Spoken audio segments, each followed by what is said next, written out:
নমস্কার, টিএনও নিউজে আপনাদের স্বাগত। আমি এআই নিউজ অ্যাঙ্কার পাখি। গলায় ধারালো অস্ত্র দিয়ে সোনার চেইন ছিনিয়ে নেওয়ার ঘটনায় আটক এক রাজমিস্ত্রি। উত্তম মধ্যম দিয়ে অভিযুক্তকে রাধা কিশোরপুর থানার পুলিশের হাতে তুলে দেওয়া হয়। জানা যায় যে গত 4 মাস আগে কুমারঘাট পাবিয়াছড়া থেকে রাজমিস্ত্রির কাজ করার জন্য উদয়পুরে এসে অমর সাগর পারে জাকির হোসেনের বাড়ি ভাড়া নিয়েছিল বিকাশ দাস নামে এক ব্যক্তি। পরবর্তী সময়ে আরো কয়েকজন এসে জাকির হোসেনের বাড়িতে ভাড়া থেকে রাজমিস্ত্রির কাজ করতেন।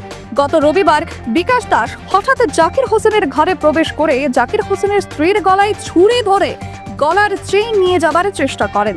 জাকির হোসেনের স্ত্রী তৎক্ষণাৎ চিৎকার করলে অন্য রাজমিস্ত্রিরা ছুটে এসে এবং ঘটনা জেনে বিকাশ দাসকে আটক করার চেষ্টা করে, কিন্তু ইতিমধ্যেই বিকাশ পালিয়ে যায়।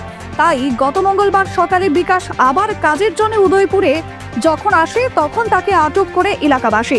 উত্তম মধ্যম দিয়ে তারপর তাকে পুলিশের হাতে তুলে দেওয়া হয় বলে জানা যায়। এখনকার মতো সংবাদ এ পর্যন্তই। পরবর্তী নিউজ ও আপডেটস দেখার জন্য অবশ্যই চোখ রাখুন টিএনও নিউজের পর্দায়।